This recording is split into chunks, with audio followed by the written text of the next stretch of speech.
Anthony, say something. I just need to see your pretty green meter on the audio just to make sure. Just to make sure.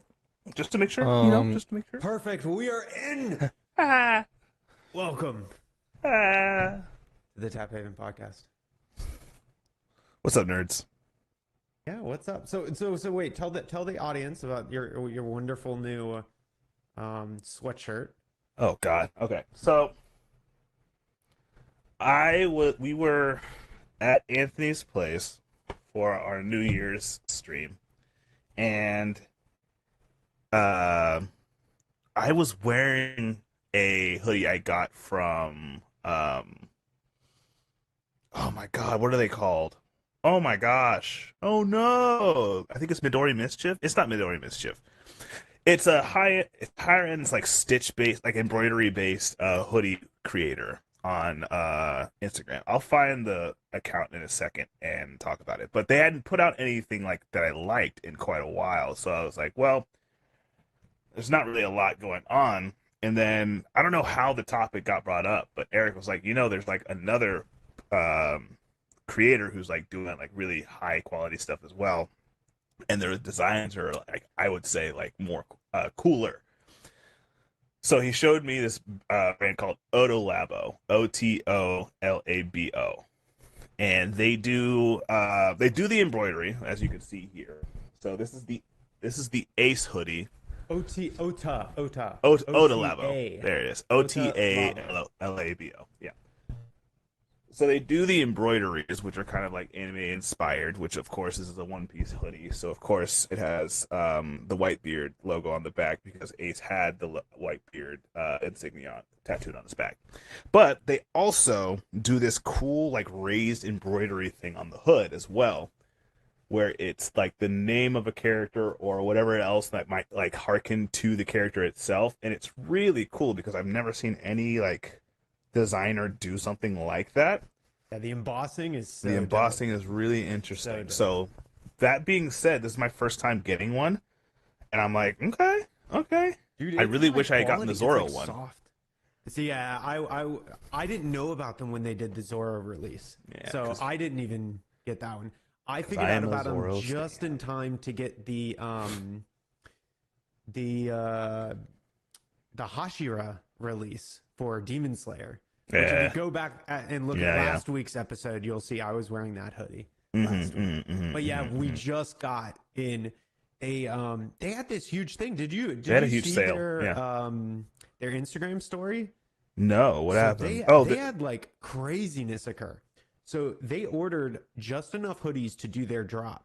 uh, And FedEx like dropped the ball and delivered hundreds of moldy sweatshirts to them oh that had been apparently like no. sitting in a factory or something like that. Like the whole shipment gone. Oh no. It's all like just like you can't ship it. Like there's Yeah. no you can't even Yeah, like yeah, work yeah. on it. So they ended up for the next shipment, they ordered double because they didn't want that to happen. So they did like two separate shipments or something like that to make sure that they had enough because they wanted everybody to be able to get the sweatshirt, which is sorry, what why happened with FedEx?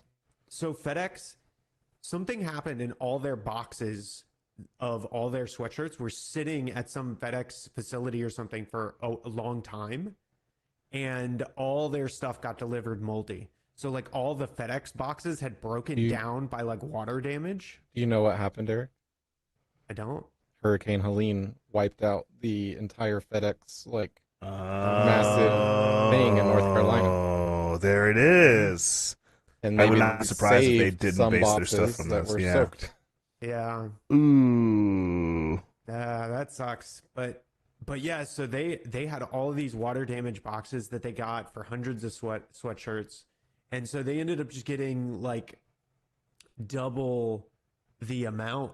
They like got a bunch extra, and they were like, okay, some of them have to be good here, and so yeah, they got a bunch extra, and so recently, a few weeks ago, they had a sale where they were like, we have to get rid of all this inventory from our distribution center, and so they sold it all. Pretty dope. Pretty dope. Yeah. can't say I am upset about it. What is that freaking Yeah. brand, dude? Hold on. I'm scrolling through it just to go ahead and find the brand because there's another brand that like does this kind of thing, but they just like do it at their approach is more maximalist with color and less minimalist. But I can't remember the name of it. So while I'm scrolling, you guys can go ahead and catch up for the week, and then I'll just scream during your update or whatever. Yeah. So, Anthony, how's your week been? What? No. I refuse. You refuse to go first? Refuse. No, Oh. it's not that I refuse to go first. I Oh. refuse.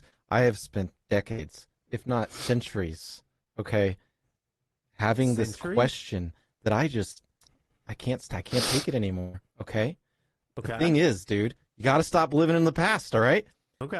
I don't know what happened last week, Eric. Okay, All that's I know fair. is today and tomorrow. Now Okay. and tomorrow. What is today and what is tomorrow? I don't know what the day is, but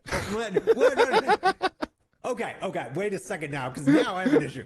I'm okay not living in the past, but if you tell me that today is what you're thinking about, I gotta get today at least. yeah. Actually, no, legitimately, I've always had such a hard time when someone asks me, "How has your weekend been? How was your weekend? How has the past week been?"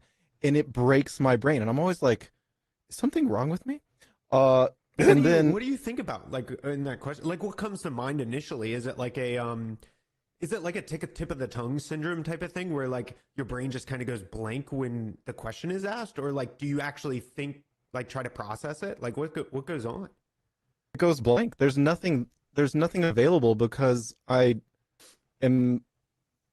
Of course, everyone thinks about the past, but like when someone asks, whenever I'm talking to someone, I'm very like in the moment with them, and it's also just like a question wording thing. Actually, can't remember the details of it, but I learned a long time ago that neurodivergent kids need questions asked differently.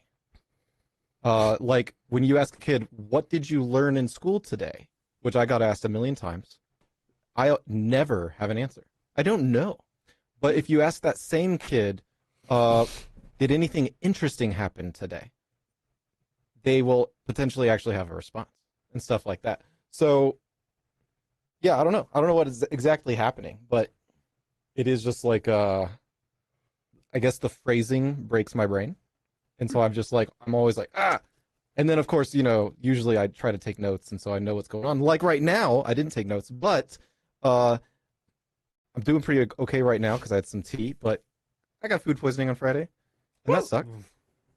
And it's been like not the worst food poisoning in the world, but it's like lingering food poisoning. So it's just like Honestly, sometimes that can be the worst because like even just a little bit. I don't know about y'all, but like that's stomach sickness is probably my kryptonite. Like it like sucks. it just sucks. It is the worst. Nausea, like anything else, I'm fine. Like if I have my allergies are acting up, heck, I think if I like cracking a bone or like getting physically injured or something like that fine, good. Nausea, get me out of here. I'm out. Yeah, it's the worst. But yeah, like I don't know. Even like just now, I try to think, what happened this week? I don't know. I mean, this weekend was a wash. We watched a lot of the Formula One documentary, which I can't remember if I talked about it last week, but the first time I saw like the title of that, I was put off. It's a bad title. It's like Formula One Drive to Survive. And I'm just like, I have a question. okay. I have a question. Yeah. And I know you're in the mid-flow, but I feel slighted. And I have to tell you that I feel slighted. You didn't watch Castlevania Nocturne, did you? I have watched it, but I haven't recently watched it. What? Where'd your voice go? What? What? What? I told you So to watch season 2. we have started watching season 1.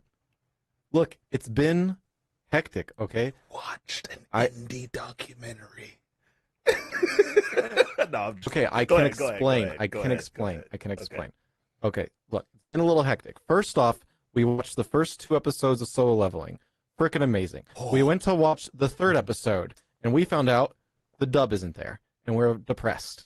Okay. Wait, really? They don't have the dub yet for It's like 2 weeks behind. 2 weeks. It's 2 freaking. So I'm like 2 Oh. weeks behind y'all, which sucks. that does suck. That does suck. And because of that depression, we started watching and finished the latest season of Demon Slayer. You finished But garbage. and we definitely would have gone to Castlevania next. But on Friday, we were talking to my father-in-law about Formula One racing a little bit too much. Actually, sorry, I was talking to him about it. Found out this guy raced in Formula Ford. Like, what? I think for like 4 years or something. He's the most interesting man in the world. Apparently, I don't think he's see real. Why you realize? I don't think he's real. I can't remember if we talked about it on the podcast, but he's done Demolition Derby racing. He's Demolition? You mean demolition? Demolition Derby racing. So not just like the crashing into each other, but like the racing and crashing, and sometimes they do the cross paths stuff. Crazy stuff. He did rally racing. He did Formula Ford. I don't know what else. I'm gonna find out. You know, who knows? I bet he raced rockets at one point. Probably. Anyways, so we're talking all about that, and then on the way home, Ash is like, you know, I didn't realize there was so much like intricacies to Formula One. Like listening to you guys, that was very interesting. Like, how far have you gotten in the show? I was like, I'm not far. Like, I'll totally rewatch it with you. Boom, she's addicted. Like, even right now, I don't know if she's still doing it, but when I came down here, she was playing the Formula One 2023 video game on the PlayStation. Not surprised. So, that is why we forgot about Castlevania. I could never do it myself because like those types of endurance things, like especially longer races and even Formula One, I could never do it. And like for me, my brain's just like not interested. But man, the stuff that they have to go through to do that is insane. Whenever I learn about like the intricacies of it, I'm like, that shit's hard, man. Like you see the G forces, like they train with the neck thing. If you've ever seen it, they attach this thing to your head, and they have to get used to like the G forces just pulling on their head because they can't lock down their head fully. So they have to like fight the G forces with their neck like constantly, and it's like insane. But for anyone curious, like it's a really good show. And the biggest thing is like, I think at least half of the drivers came up from like nothing. Like they're not all like wealthy, rich people that have bought their way in. And then there are people that have either bought their way in or begged their way in, and they are the typical assholes. You know. And they're kind of shit, you know. It is what it is, you know. Yeah. Oh my god. It was good. It's a good story. What are we drinking today? Yeah, so I was actually going to look this up because I'm curious. So we are drinking the Sek Sato Shiki, which is a single grain Japanese whiskey. And this is where I wanted to fully divulge into the abysmal marketing that is Japanese whiskey. So, most whiskeys that say they are Japanese whiskeys are not actually whiskeys that are sourced, distilled, and from Japan. That's misleading. A lot of things will actually just call themselves Japanese whiskey, but not actually be Japanese whiskey. And so there was a good site that would tell you like what to look out for. And obviously there's some big companies that you should do, like Suntory, Nikka, Yamazaki, Hibiki. Like those are trusted names that you can have. But you really have to kind of look up what it, like whether or not it is. Oh, is this it? Let me see if I can find it. 20. Oh, they haven't updated this graphic since 2023. So I'm hoping this is on it. But there is if you go to Nomunication, has a Japanese whiskey real or fake guide that can kind of tell you whether or not something is a real Japanese whiskey, a world whiskey, or if it's a Nomu, or a full-on fake Japanese whiskey. And so what I wanted to see is this company is called. Let's look this up. You're going to Nomunication? This is just a word. Oh, here, let me. I'll do a link directly to y'all in the chat here with the actual just PNG link, so y'all can kind of look at it. I did it in that. Jesus Christ, that's tiny. You can zoom in. It's yeah, pretty I high know quality. I can, but what if I should? You know? Wait, did you only send it to us? Yeah. I sent it to y'all. What about? I didn't have a chat open. I didn't have a chat open. I'm sorry. Holy moly! Are you gonna go ahead and share your screen? Words. Sure. There it was very long and skinny, and I didn't know how it was going to work out. Yeah, that would. It's definitely a little bit. The chat was neglected. Whiskey. What does a world whiskey mean? World whiskey means that usually they're importing something from Japan, or like they're getting wood sourced from Japan, or they're getting something off of the still in Japan and then importing it and aging it elsewhere. Soju labeled as whiskey. That's hilarious. Yeah, isn't that crazy? Because there isn't a world body that actually determines whether or not you can call it a Japanese whiskey. Like nobody's going in and saying you can't call it a Japanese whiskey.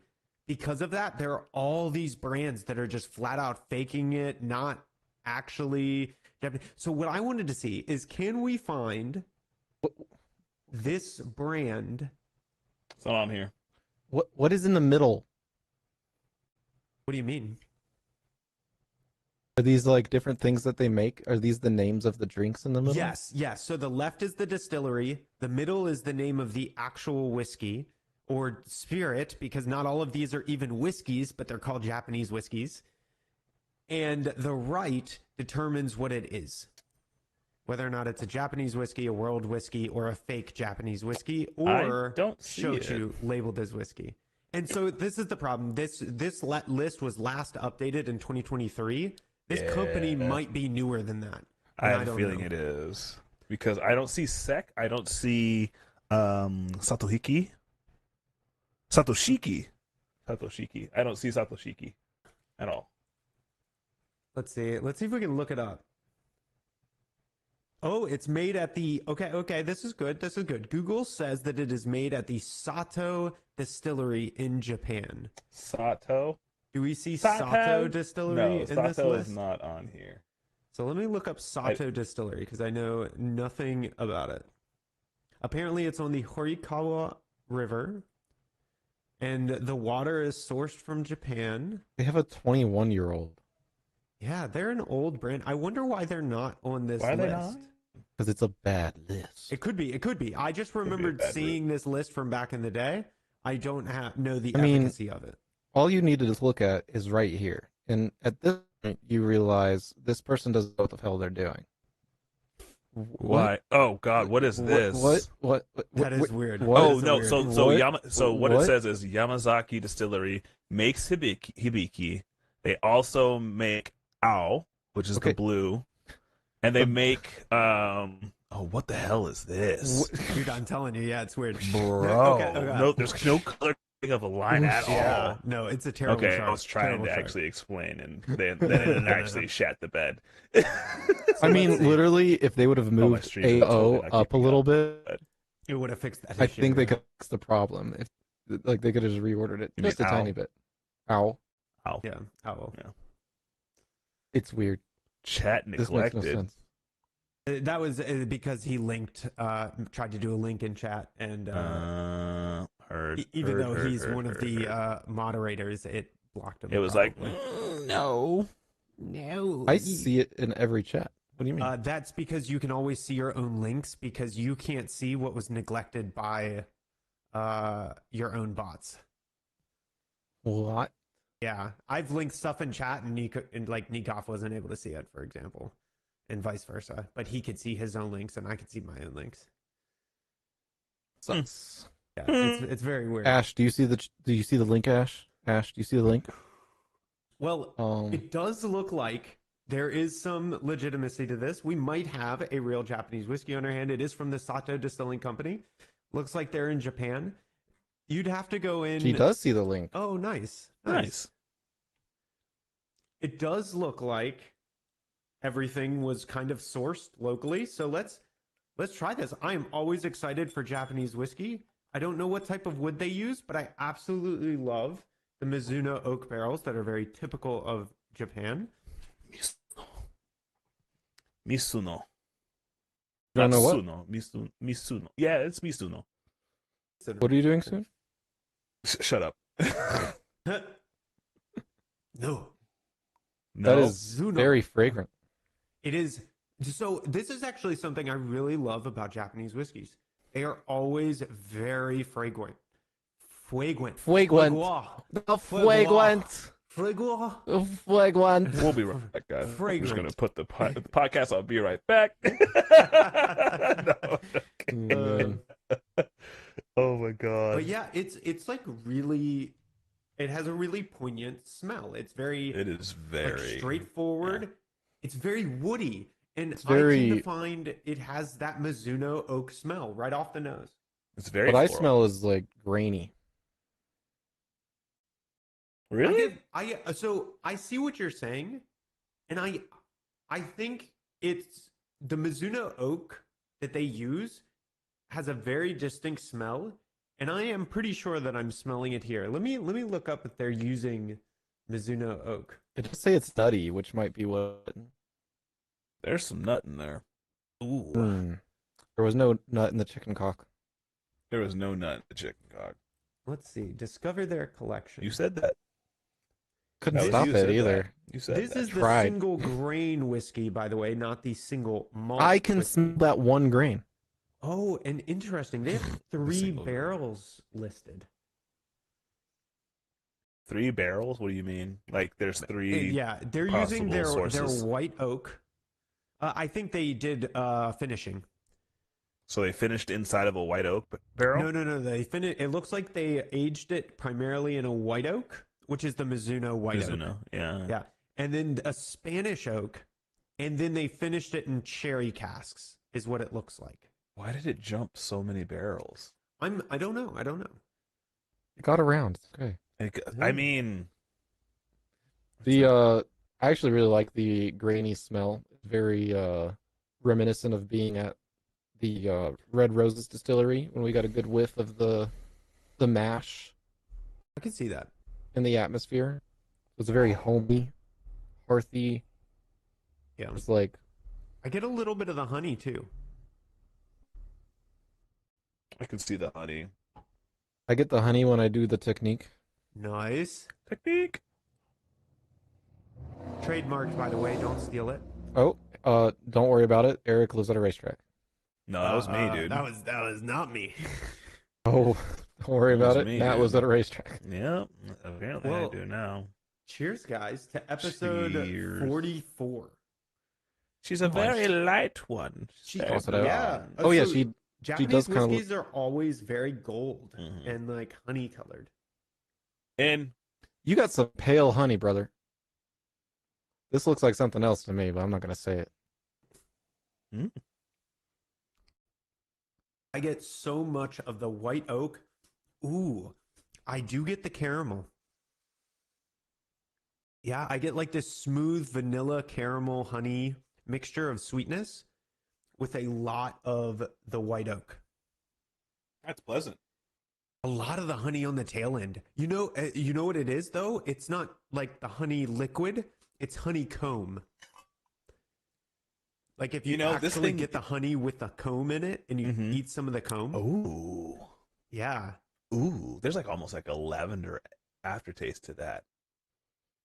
And then Yeah. at the end, you get stung a Mhm. little bit on the tip of the tongue by the bee that you did see. Well, that's what Sir, honeycomb you does. Honeycomb, yeah. when you eat it, it has that enzyme in it that like causes the little tingling.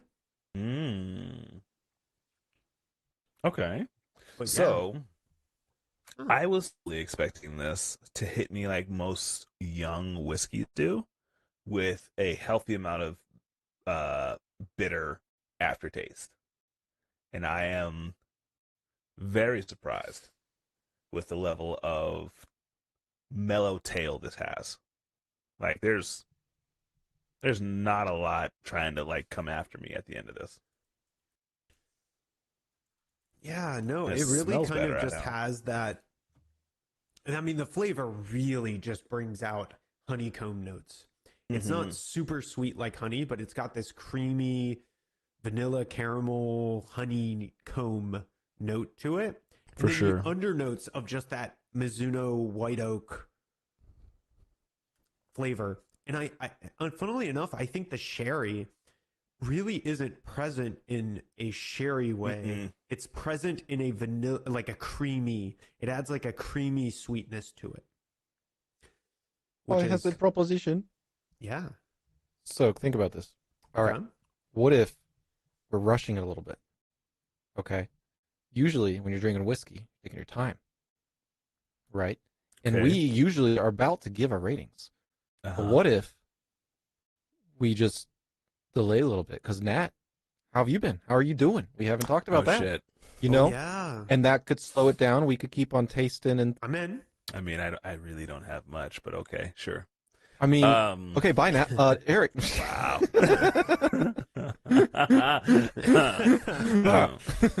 How you doing? How's it been? How's the heat? uh, so stupid. I hate it here. Oh, Is it no. already hot? What's the temp winter there now? lasted literally like 2 2 days. weeks. Like not even. Y'all got Like, snow, and then it's like, we were just teasing. Yeah. Slap. yeah, and then like what temperature is it right now? It is probably like around like 80s, maybe My 70 God. something. And the sun's already. It's 76 degrees right now. Oh my God. Yeah, and That's the lowest crazy. it'll get is probably what is it, 68, tonight. No. And that's it. It'll Winter's feel done. briefly okay in the My morning. my mom says that I should watch my mouth because Texas winter always leaves and then comes back, and then like comes back harder. Oh. But I have the feeling that all we're gonna get, and it was really short. Like I was very surprised with how short it was. Literally, we had snow for like 2-3 days, and then immediately after the weather started like switching back. Like it immediately started getting warmer. So weather's okay. I worked over this weekend, so I'm a little Thanks. tired. Yeah. Now, did you you don't have to go into like super details, but did you work like, was it that you were scheduled to work, or was it that crap, I gotta go do all this nonsense Crunch they're happened. making me doing? Crunch happened. It gotcha. Yeah. Yeah.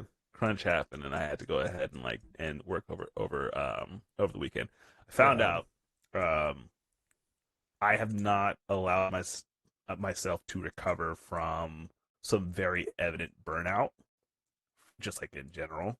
So I've just been like coasting for the past like 8 months, trying to make things change when there's no go juice.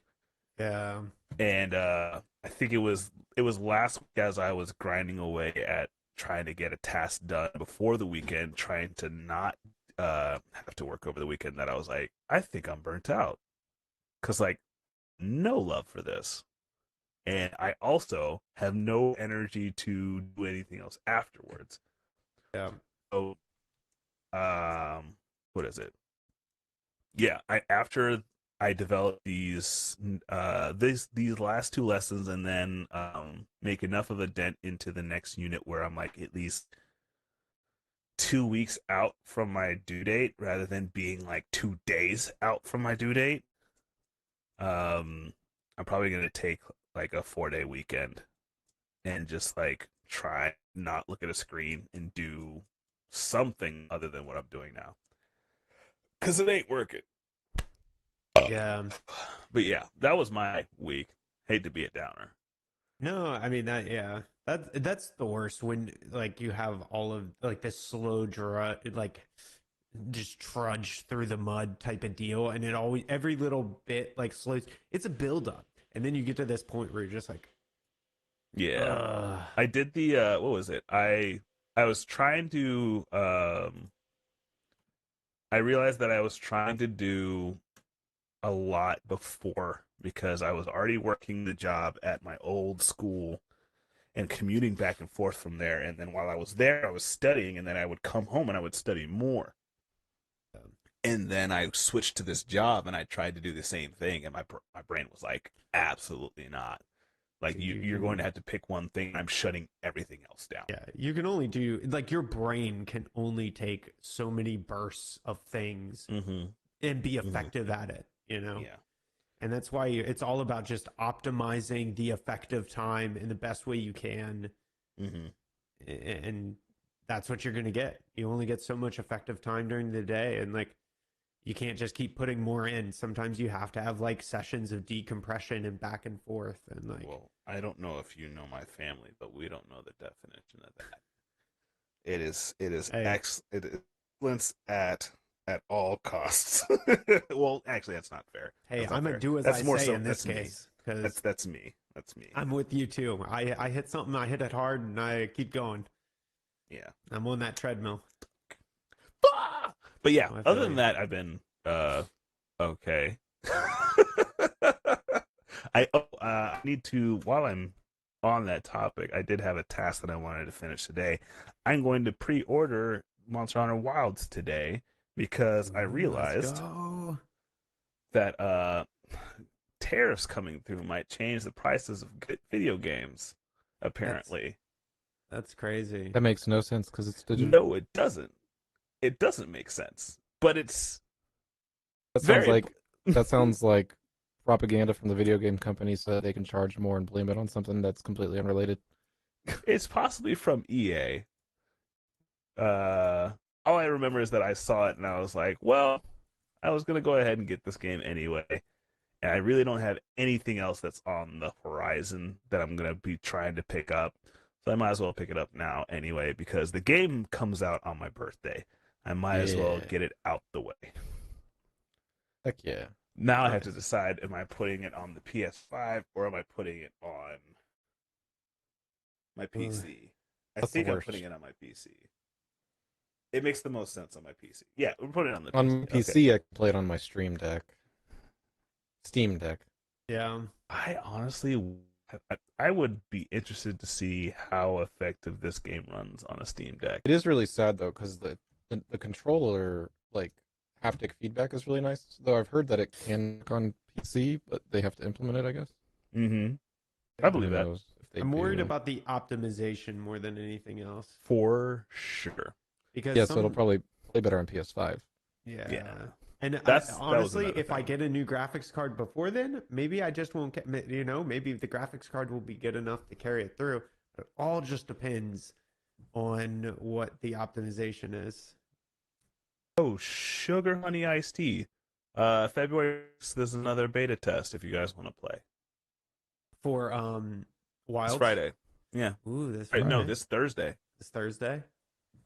Ooh, I might install it just to see how it runs on my computer. Because if it runs terribly and I don't get a GPU before it comes out, then I won't really have a choice. I'll have to get it on PS5. Yeah. But I'm not sure because, like, man, I remember playing. No, I played this game on PC when it came out the first time with Wilds. I'm gonna stick to it because honestly, I feel like it's the one mode of playing that I know I can get to the most people that I know who play the game still. I used to have a friend who I used to play Monster Hunter with. Like, they pretty much got me into Monster Hunter, and is the reason why I have such positive um, memories of it. But I'm not sure if they're gonna play this one. Like, we haven't talked inside the group chat in like almost a year at this point. Guess what? And yeah, huh? Monster Hunter Wilds supports crossplay. Yeah. No, I believe that. Oh yeah, You can play with everybody. Yeah. Yep. Sick. Let's go. Okay, then I have no reason not to, so I guess I just have to buy the what's the difference between the deluxe and the premium deluxe? Cosmetics. Yeah, probably. I hope. We hope just cosmetic. I'm gonna go ahead and make a safe bet and just get the deluxe edition, spend the $90 and be done with it. Fair. Okay. But yeah, that was my week. We tried to watch Severance on Friday and realized that we had already caught up. Wait. And then the weekend was just me working the entire time in There- between me going to work out. What do you mean? There was a new Severance episode. I haven't seen it on Friday. Episode 3 or episode 4? Episode 4 comes out this Friday. I thought episode 4 was last week, but it's this week. There was a new episode the past Friday. I got the notification. I did too, and I thought it was episode 4, but it's episode 3, and I didn't realize that we had watched episode 3 like either the night before, as it was coming out. Like I guess it got released early or whatever. Oh, on like a Thursday? Yeah, Oh. I don't know, but I remember watching it earlier, and I was like, okay, cool. We're caught up and we're ready to go ahead and start on the episode 4 because episode 3 closes on a banger. I won't say anything, obviously, because you haven't watched it, but yeah. I have not. But yeah, Okay. continue to payment, place the payment, go ahead and just hit it. Go, agree, give me the game, take all my money. Can I install the content now? Can I pre-install? Does it let you pre-install? I don't know. I doubt I it. mean, they do have the beta, which would be the same that's file. True. Sometimes you have to like right click it and go to like the that You little only got- tab to get the you only- beta install. You only got deluxe. You No, didn't it get said premium game. deluxe. Game not to. I got deluxe. But premium deluxe gets you more cosmetics. What's in the other? What are the other cosmetics? Well, they'll be released at a later date, so just don't worry about it. You also get a premium bonus. That makes I'm my not. soul sad. I'm not. I just can't. I can't. You're already halfway there, living on a prayer. Dude, it's too much money. Like I'll pay $100. I'm not for the doing it. game already. I'll only do the done. 70. I'm Yeah, done. I'm in for the done. 70. That's I'm where gonna I'm get at. the 80 and we're good. But yeah, I had no other notes. That's all I did for this week. No further Nice. questions. No further questions. How about you, Eric? Did you see any weird animals lately? Weird animals. Yeah. Did you see any very strange animals that probably shouldn't just be walking around in a park? Oh my gosh, I can't believe you saw that. Yeah. So it was kind of the first weekend where volleyball was really a thing. So we obviously went to a volleyball group and we wanted to get some play in yesterday. So we went up to this park near us and we're playing volleyball and we got like 6 or 7 nets set up. Everybody's kind of like playing, just going around, moving around, doing different teams. And out of nowhere, there's like a pack of alpacas. And like people just walking them down through the park. just a herd. In Atlanta. Yes. Alpacas in Atlanta. Like, yeah, in a park, just randomly. And so I think there are a lot of alpaca farmers near here where they buy alpacas and then of course they shear them and get all their wool and sell it for clothing, because alpacas are actually price per like the cost benefit analysis, the ROI on alpacas is actually really good because their wool will pay itself. So usually an alpaca costs enough in how much you're paying year over year and the initial cost. At about 4 years, you are making almost pure bank off of alpacas. They almost pay for themselves. And so if you can keep and take care of alpacas past the 4-year mark, you're making a ton of money per alpaca, like a crazy amount. one of my friends was actually looking into it, and so she did all the calculations. Each alpaca nets you like a few hundred, like per shearing. A few hundred what? Dollars. That's it? Yeah. But Eric, I'm trying to get rich like fast. No. You need to be able to do like a ton of alpaca. It needs to be like 20 alpaca.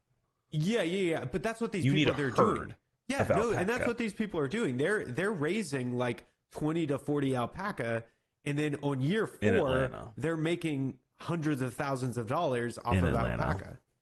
Oh yeah. There's at least 3 separate ones that I know of that are alpaca, like specifically just alpaca farms. I'm gonna tell you right now, they live in good. Absolutely. How much of that goes back to the upkeep of the alpaca? Oh, it's like because you're paying 4 years of alpaca care. My cousin has Oh my God, are you serious, Nikov? Nikov, please. Please tell us more. Can we have a guest? Can we have a guest on this podcast? I don't know about that. Your cousin is an alpaca farmer. Can't get rid of the hair. He can't get rid of the hair? Like he can't sell it. Ooh. Did we just debunk Eric's craziness? Well, no, here's the thing. The one that lives near my friend, they have a whole company that only buys wool from them. Oh, they have a deal. Yes. You got a buyer. Yeah, you have a buyer. Apparently. So he has all these alpacas, but he doesn't have a stake in the game, you know? Yeah. He doesn't have it in with the alpaca triads, you know what I'm saying? Oh no. You gotta hook up Nikov's cousin. Yeah, you gotta let him know. So like him and Nikov can start living that alpaca lifestyle. But yeah, they have a buyer, and they shear them in the summers. I think 2 or 3 times throughout the summer, and then let it grow long for the winter. And they sell all of it. I don't doubt it. They also get like the clothing from that company, and so my friend has like a lot of their clothing because they just give it out to their neighbors. Wow. So I'm glad Nikov spoke up. Oh, ban him! Somebody ban him! Ban him! Okay. Oh, she's on it. I couldn't find my ban button. Immediate. So fast. Immediate. So fast. Disgusting creatures. I'm glad Nikov said something because I was like holding my tongue. I've talked to farmers locally about alpaca farming, and they kind of just laugh. Oh. Hey, I'm just saying, the Really? few people that I've talked to that have done it are making bank off of it. Why they're making bank, I don't know. But they make bank. If you want to make money farming, you have to own a very large farm, i.e., already have money. That's fair. So are you saying like Nepo babies get alpaca farms? Yeah, well, or just someone that bought something with a lot of money, and they're getting. Most people buy farms for the tax benefits because farming is you can't really make money, so you get a ton of tax benefits. Mm-hmm. And yeah, there's almost no way to make money farming. I mean, seriously, go watch what's his name, Clarkson's Farm. That was a bug. They literally operate from just like a community standpoint, where like farmers bind together with other farmers. Or No, watch Clarkson's Farm is Jeremy Clarkson. He's the popular British guy that was on Top Gear and on the Grand Tour. Oh yeah, you told us about this. Yeah. And he is wealthy and has a huge farm. Barely makes any money at all. You do not get into farming to make money. You get into farming to take care of the land, to enjoy it, to like just do it really. Like it's not you become a farmer because you want to become a farmer. You don't become a farmer to make money being a farmer. Yeah. Like it's funny like if you watch Yellowstone, like they actually depict it correctly. They're like everyone on the outside thinks that the main character is a rich white guy that owns a ton of land and shouldn't. And when they break it down, they have not made a profit like ever. If they have made a profit, they barely make enough money to pay for and maintain the land and the animals on it. So it's just like, it's weird. It's kind of weird when it comes to like the industry that feeds us just gets like, completely absolutely shafted. Yes. Yeah. Yeah, it's nuts. I'm not surprised. I'm just and even the super profitable ones usually require and this is what I imagine for alpacas too, like the time cost investment of like making it that 4 years and buying all the alpacas. That cost investment is probably so high, and like you're making a few $100s probably per shear, but all things considered, you have to have 50, 60 alpaca before that probably is enough to and like the fee warrant for 50, 60 alpaca in a month. The other thing is just the alpaca thing is in danger of being a fad. So it's like, that's true, because it's not a food resource. A bunch of designers want to use that wool. And then maybe one year someone uses a different type of fur in a fashion show, and that becomes the fad. And now the alpaca industry cracks, and no one cares. Yeah. That's and fair. Every time you go to the petting zoo, you see an alpaca. Yeah. God, that's so messed up. It's in right now, but it might not be in forever. That's so messed up. And it's just like the craziest one for me is always when I read, I think it was about the guy, he was somewhere on the West Coast. He invested like $1.2 million into getting wasabi to grow in the States. I do remember that. Yeah. It from Japan. And he's crazy money now. Yeah. Oh yeah. No, it is the most lucrative per pound product, I think, that you can grow in America. Mm-hmm. But he had to spend $1 million+ to get it started. Yeah. And he's probably spending millions more to go ahead and keep it going. Yeah, but his net profit per pound is still so insane that it's like ridiculous. I think it's like $150, $200 or something like that per kilogram or something. Like it's an insane amount of profit. I wonder how much wasabi actually grows from per yield, though. Oh, he gets it. Okay, guys, that's a good reason to watch Clarkson's Farm, because he knew about that and he tries to grow wasabi. And it does not go well. Oh, it's the maybe hardest it does, maybe it doesn't. Yeah, I'm not gonna spoil it. We all know that it doesn't go well. I don't know about Clarkson Farm, but it is the hardest plant to grow in the America climate for sure. America's climate, which is why it's so expensive. So, dude, well, I mean, like we have a pretty wide biome. Is it specifically in certain areas where it doesn't grow well? It has to do soil pH. We're talking like 6 years since I've seen this documentary, but like you need it has to do the with like soil stuff, amounts of water. Yeah, you usually plant it right next to like a creek that isn't too much wetness and isn't too little, so it is a weird perfect balance. Yeah. But they did grow some. They did grow some. Yeah. It's possible to grow, just very hard. Where I saw them growing it looked very shady. So maybe. It's a weird one. But that is the neat thing about Clarkson's Farm, is because, it's a huge farm. So there's a whole huge variety of different things that he grows and sells. Like malted barley is one. And it's neat to see, like, 200 acres. How much does that sell for? $2,000. What? Yeah, that's crazy. What? That's crazy. It's so weird. That's why so many of them go into the alcohol business now, because if they're doing like wheats, rye, barley, because they're like, why are we selling this for such a low price to alcohol consumers when we can just turn it into alcohol ourselves and sell the alcohol for a much higher profit per yield?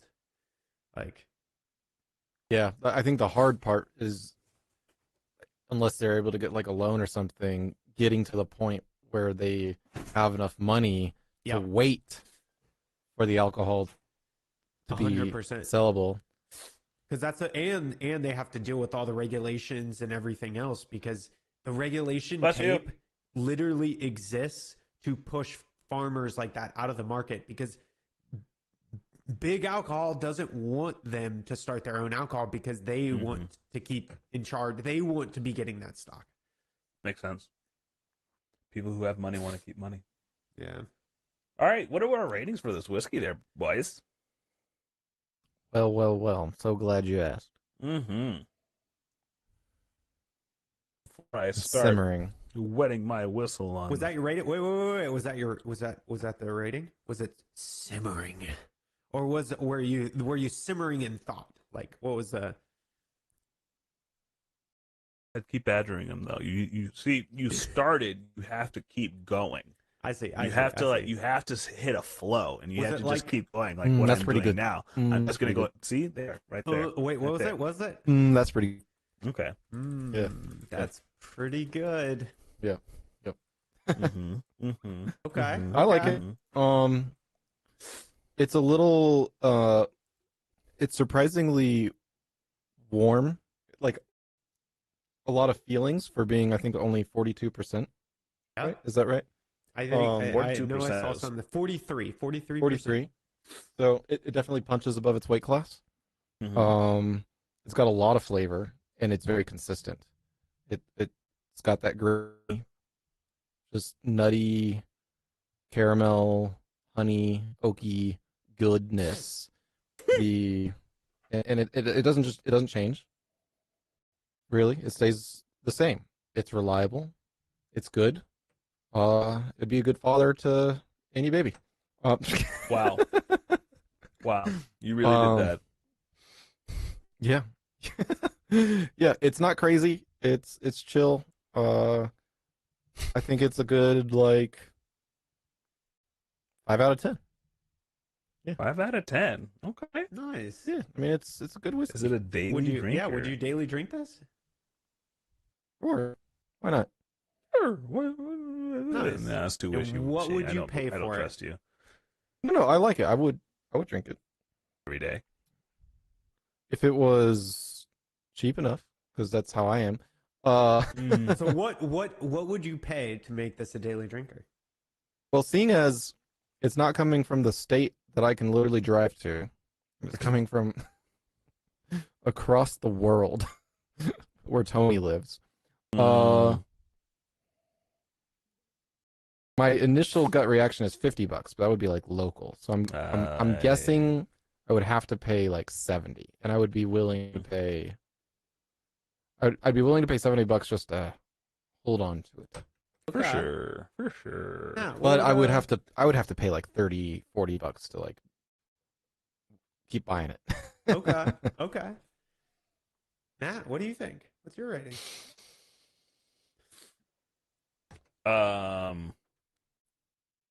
Feelings on it. I was expecting this to be a lot more muted when I first smelled it, because I've had experiences with Japanese whiskey where I'm like, it tastes like rice wine. Like it's either too sweet or it's too bitter, and it's just there's nothing. It hasn't hit that harmonious note that they keep bringing up when they speak of Japanese whiskey. It's always like this harmonious existence of the spirit of alcohol with the floral notes of the environment and the the foodstuffs that the culture would imbibe with while around that environment. And I didn't get that from Japanese whiskey until today. Nice. You remind me that this is the first Japanese whiskey that tastes normal. Yes, this is the first one that we've had that has not tried to send us too far into the florals or too far into the whiskey taste. This sits right in the middle, straight in the middle, which is a special thing. I'm finding now that being able to not stay on the balance beam stay on the balance beam is a big thing. So I'm going to give this a 7. Wow. Because I think that more whiskeys like this are going to follow this trend. So I'm just taking a stab at this. Yes on the Daily Drinker. Oh yeah, I daily drink this for sure. Nice. What would you pay for it? It's almost. One last note before I give you the money. Okay. The money. It's like drinking a tea, but like. I know what tea you're talking about. Yeah, it's like drinking a tea, but like one that makes you want to experience more than just like the actual drinking of warm water. It's like the warm water. It's the whole like putting you in a position during a certain time of day. It's putting you in a memory, whatever it is. It's evoking something, and I think that's a special amount of work that they've put into this. So I'm gonna give it a 7. I'd pay $100 for this. Okay. I like it. And I would probably hold on to it.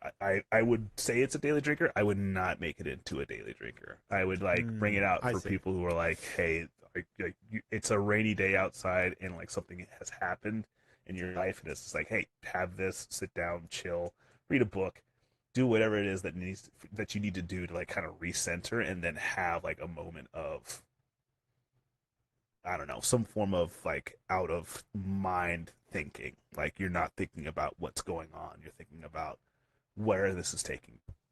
Gotcha. Yeah. Man, I'm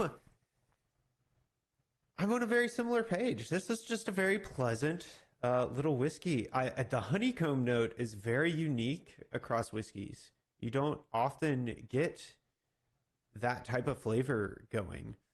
And it like Anthony said, it's very consistent, just across the board. While we were sipping and talking, it never really changed its flavor. It always hit the same. It always lasted the same.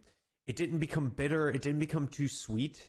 It kind of just stayed in this nice middle, enjoyable area. I really have to agree. This is kind of I want to say this is I'm going for the half. This is like a solid 5.5 for me. Okay.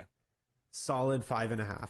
And I would totally daily drink this. And the part that really just puts the cherry on the milkshake here is I can get this at a local Total Wine for like $42. Sick. Let's go. Are you serious? That's awesome. Yeah, it Dude, looks like Eric, yeah. They put another cherry on my milkshake. You want it? Yeah. Sorry, when he said that, I just remembered like 1,000 times that we've been to Chick-fil-A, and I go whoop, and he takes it. Like sometimes he even took it before I even gave it to him. Well, I knew. No. He just knows. Remember, I knew you didn't want it. I knew. Yeah, no, I know. No, I didn't mind at all. It's just like the number of cherries on milkshakes that I've given away is insane. 100%. I can't let this go to waste. Oh, yes, I can this put is back why some of those cherries. This is one of the reasons that my wife is my wife, because Ash also will eat the cherry that I don't eat. She's like, "Yep, that's disgusting." Cherry is disgusting. Yes, I agree. Just putting that out there, man. Have you had real cherries though? Not the candied stuff, like a real, just like fresh cherry, just like a grape. Like with the pit in it and everything. Yeah. It tastes like a grape. Yeah. That is just different. And that I was like, oh, cherry tastes good. Cherry that show up in our day-to-day, not one that you sought out and went to like a Japanese market or some kind of farmer's market to go ahead and get. Tastes like sin and death. Yes, it's so gross. It's weird. I love them. It's disgusting. I want all of them in my body. They're not supposed to be that red. And that's exactly what makes them so scrumptious. Ew. That's the reason why you have issues sleeping. I want all of the red food coloring. Let's go. Oh my god. I bet they're freaking black and they just fill it with whatever it is that they need, and they have it sit in the fridge so it permeates. I actually do not know I am sure it's not good, but I do. I know they soak it in syrup for a long time. But yeah, so I'm just not a sweet thing anymore, guys. I am.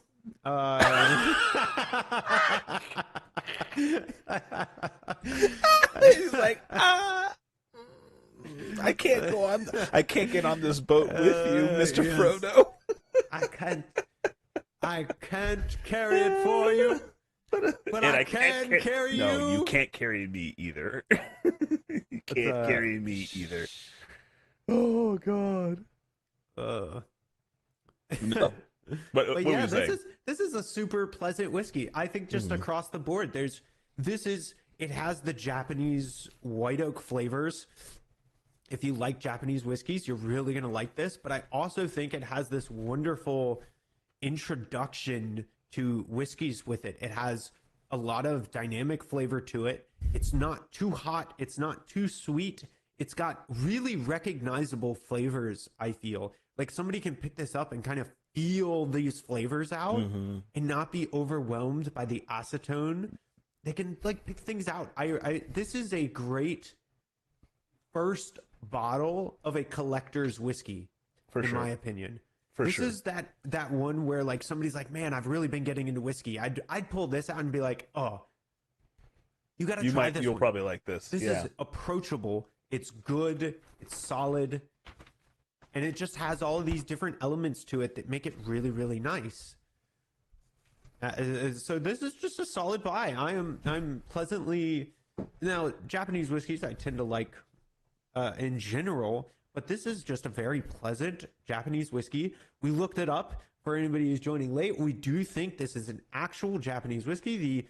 The Sato Shiki, the Sato Distillery is right next to the Horikawa River in Japan, and they source their water right there at that river, deep below, like deep below the surface. They use like the groundwater there. It's in the Miyazaki Prefecture, and they've been around since 1905. So it looks like this is a very reputable distillery coming out of Japan with some really, really good product. So at an affordable price for a Japanese whiskey. This doesn't seem to have been hit like Yamazaki and Nika have, where the prices are astronomical. Suntory, Hibiki, Yamazaki, and Nika all have these really high price tags to them now. And they're great whiskeys, but this is sitting at a very, very nice price range, and it's punching well above its weight. Heavily recommend. Sorry, guys. I had to fix my tree. What'd you do to the tree? Yeah, what happened to the tree? It's doing very well, actually. Oh, nice. He's just Is that a testing real the soil. tree? Yeah, it's a Chinese money. Chinese money tree? Yeah, it's a Chinese money tree. Nice. So, They have a single malt available on Flaviar. but no, I had to prune her. She she started a frond, and I don't think it took off. The sweet lamb. The sweet lamb. So my guys, what have y'all been playing this week? You know what I've been playing. I do know what you have been playing. But enlighten the audience to what you're playing. Indulge in your inner self and explain your love for a genre. Okay. So I started watching Eric play this game last week. The week before? Anthony, was it the week before? I think it was last week. Yeah, 2 weeks ago. Last week. 2 weeks ago. Yeah, so I picked up Prisoners The Path of Exile 2 like 2 weeks ago, because I know Anthony was talking about it on the last podcast and how I was like, no, I started it on Friday, and you were like, no, you didn't. You liar. You lied. So I picked up the game, and I think I just hit the point where I'm starting to like understand that the game is asking you to like investigate how it works. And if you don't investigate it, there's a very rudimentary way to approach it that still works, but is not as effective. Case in point, I'm playing a mercenary. Okay. And the mercenary has a ammo-based mechanic where you load a crossbow set of crossbow ammunition into your crossbow, and it has some form of affectation: fire bolts, ice, electricity, so on and so forth. And originally, I was just like taking the strongest weapon that type that they had, which was like this high velocity round, and it shoots pretty much like a rail gun. and then just put a bunch of affixes on it and try to like run that. And that worked for some time because it just had like high damage. But then I started thinking, I was like, I know they have another weapon functionality to this entire game. So why is it that I'm not using another weapon? I'm just using my crossbow. So I looked into it and I was like, okay, so the ranger is the other range class using a bow. So I decided to look into those abilities by playing the class. And I saw an ability and I was like, I'm pretty sure I can use that on my mercenary. And so I went back to my mercenary and I dropped this. I found a bow and a quiver because I've been picking up just random stuff, just trying to like build a ranger on my own. I threw it onto the merc and then I put skill gems into the ability and put it on the hotbar. Just went into like a random mob at my level and just like dropped it and then used the skill that I thought would work on it, and it blew the shit up. It just like completely nuked everything that I was dealing with. So kudos for the game giving me like that investigative like, yeah, did you use the weapon set passes? No, I have not. So like, I know that there's layers to this. Dude, that is I know what that I there's love layers to it about Path of Exile 2, man. That is what I love. They really did such a wonderful job of guiding you down a path that works and can take you through this entire experience with little to no friction. Mm-hmm. But they kept all of the complexity there for the people who are interested in it. Because I'll tell you, if you go searching for it, it has these feel good moments where you're really not losing anything out by not doing this thing. But you are. If you find them, but you are. But like from an experience perspective, it really doesn't. Like if you were to play the whole game not knowing that, you wouldn't feel bad about the experience. It's just that finding it gives you these exploration, feel good pop off moments that add more excitement to the game. Yeah. And so it's just like an onion or like something that you just peel away at the surface and it just gets more and more layers, right? Yeah. Did you use the weapon set passives yet? I have not. Nikov, I have not used them yet. So I know that there's layers to it. I know that like once I get into it, I'm sure that there's some stuff that goes along with that. Right now, I'm just trying to increase the amount of... I had to respec, obviously, because I was like, wait. So I'm not looking for range damage. I just want to freaking cause this reaction to absolutely nuke things. So I'm trying to put as much electric damage into my passive as possible at this point. So I looked into it. I traced some lines to see where I could get to the most... electricity damage with the points that I had. So I ran that down, and then my goal is to go ahead and get as much of that as possible, do the Ascendancy quest, and then reassess. Because I've also been told that I'm supposed to be playing a Gemling rather than a Witch Hunter, because the entire time I'm like, dude, I'm doing Witch Hunter. It sounds like something I would do.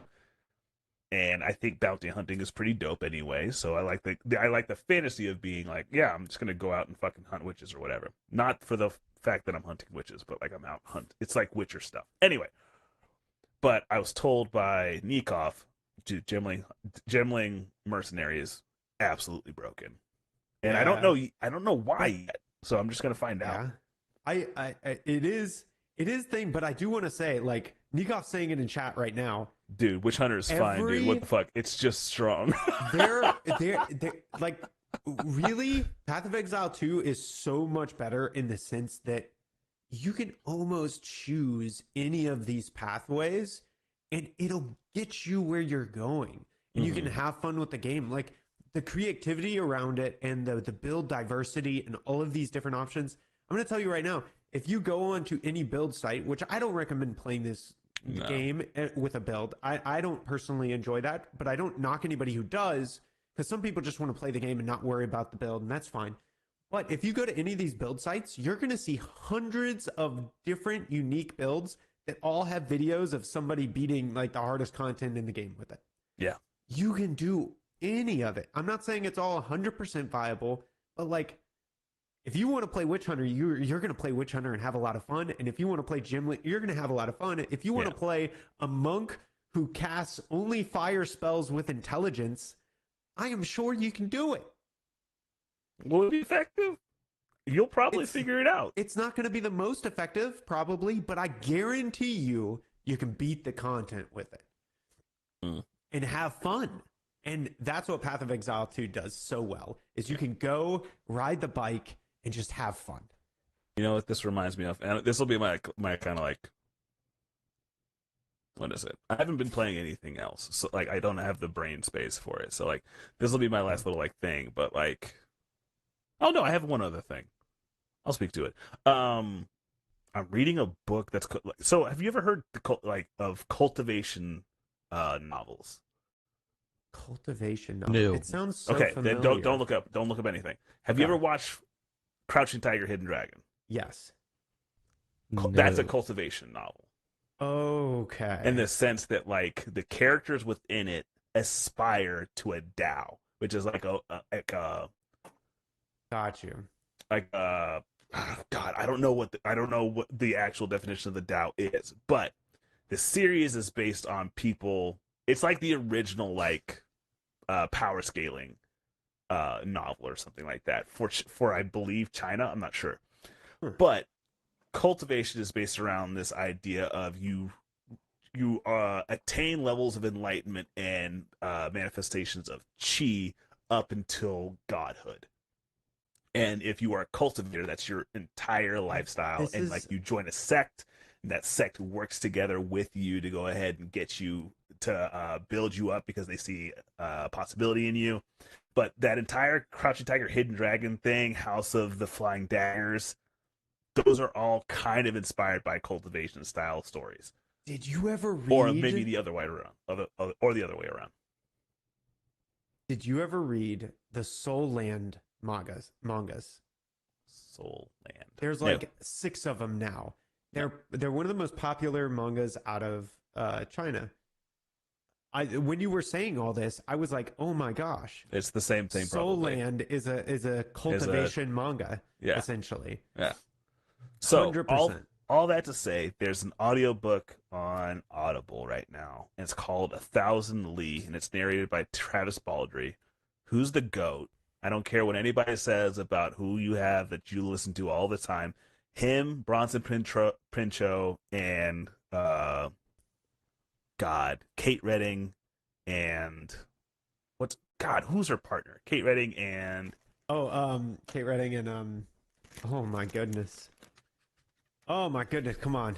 Anyway, and the other dude can get it. I don't care what it is. Like if they're on a project, I'm listening to it. But if you have time and you're just willing to like listen to some stuff in the background, I've been listening to that while working, and it's just been like very pleasant because you don't really have to pay attention. But when the kung fu starts popping off, you're like, okay, this is fun. So just heads up, cultivation stuff. It's pretty cool.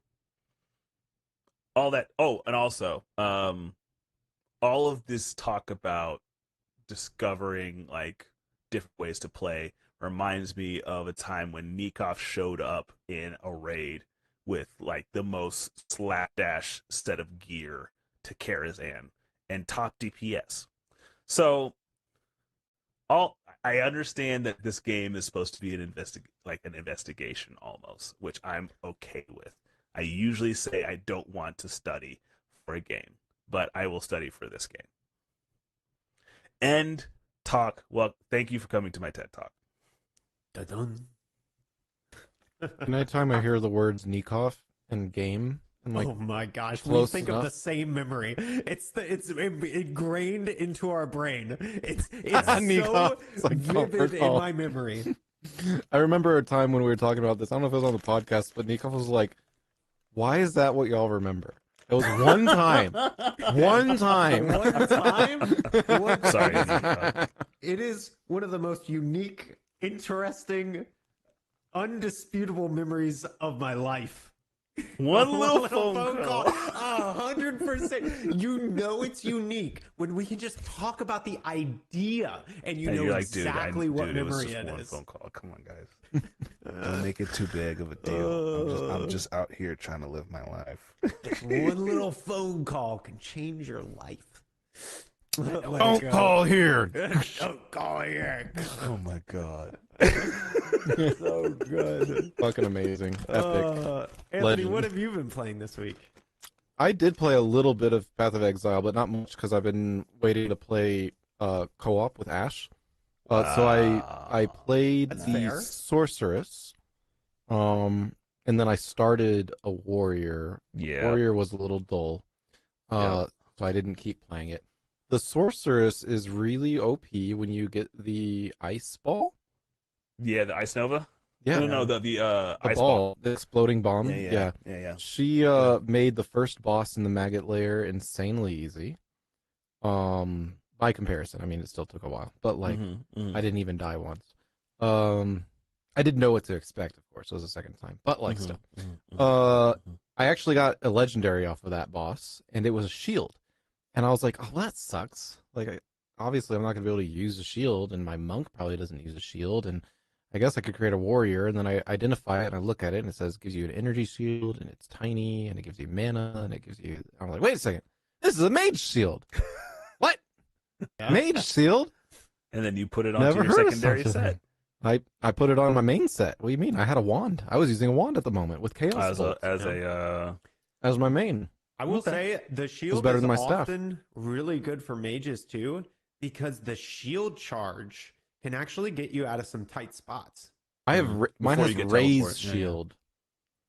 It doesn't have a So, charge. There's a raise, so you can Once block you get to some the stuff. second one, once you get to the second one, you'll get the shield charge, Yeah. like the second Interesting. skill gem levels. Yeah, but I've still been playing on the Steam Deck, and it's still doing good on the Still Steam good? Deck. Nice. Yeah. Completely fine. There's no Yeah. issues. That's exciting because that's probably going to be one of my travel games for sure. It's really good. Oh, one thing I need to let you guys know of. It got fixed because an update literally dropped immediately after. But I have to let you know, be very careful when you are trying new builds and you go into sub rooms on a map. Reason being, Okay. I tried this new build and I went into a map and I was like, oh, I see a treasure chest that's still on this map. Let me go ahead and just like test out, get the kinks out of this thing, and then also get something at the same time. 2 birds, 1 stone. I go into the sub room and Path of Exile crashes. So I've been getting a lot of Path of Exile crashes on loading screens too. I've noticed that as well. I actually was getting a bug where it was actually crashing my whole computer. And I figured out what's happening, which if any Path of Exile devs watch this, they might already know this issue exists. But what it looks like is happening is that during the loading screen, it is filling up page files to a significant degree. And essentially page files are like these local temporary files that get created to store different things. And when it's loading, it's creating a bunch of page files. If your computer isn't set to have enough memory for that page file, to store those page files, there's no graceful failure. So it's actually just crashing the game. For me, it was because I didn't have enough page files, it actually was crashing the computer. But it looks like it's just getting stuck in a loop where it's trying to create page files. And after a certain amount of time, the game just crashes with an error. But it'll fill up a lot of your page files before that happens. So that is likely just a thing that's occurring that is a bug. And that's not what happened, Eric. You didn't let me finish. Oh, go. You just went off on your own tangent. Oh, I'm sorry. How dare you. Continue. Anyway, as I was saying, what was I saying? It was crashing when you were going into a sub-level. Right. That's exactly what I said. Yes, Eric, thank you. Yes, of course, yes.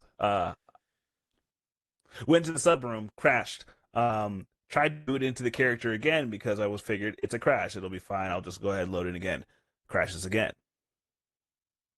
I try to boot. Maybe it's just like that's maybe for some reason wherever I'm loading in, I have to go ahead and load textures onto another map to go ahead and give the system time to acclimate. I don't know. I load into another character, loads fine. Log out, try and jump into this character, crashes again. I do this for a good 15 minutes, trying all the little solutions that I find on the internet, changing it to Vulkan, turning off multi-threading, changing the graphic resolution, changing the screen, changing the actual graphic engine, all sorts of stuff. Nothing works. So my character is bricked for a good hour and a half. Holy crap. And I'm like, I'm done. I'm not playing Path of Exile 2 anymore because literally this is my highest level character. I have no inclination to do any other character at the moment. This is the character that I want to play. And you guys are pretty much telling me, no. Yeah, that sucks. That's the worst. Congratulations, dude. I think you just unlocked Star Citizen. You may now play. Yeah. But guess what? Star Citizen has a character repair button. So if you get in that shit, you click that button and you don't have to wait. I mean, you wait like a minute to 5 minutes. I talked to Tony about that yesterday. He was like, dude, in the next 5 years, that game's going to be incredible. But in the meantime, it just wants to punch me in the nuts like all the time. And I'm like, what do you mean? He's like, I've been trying to play that game for 2 years. Okay. And no matter what happens, it kicks my dick in. Okay, next time you talk to Tony, or Tony if you're listening, the game is in a much better state right now. They're spending this whole year focusing on stability and improvements, so much so that this is the first time they've ever canceled a free fly event, which is where the game becomes free to play, and they would make a lot of money, but they're like, the game's not in a good spot. No, we're not doing it.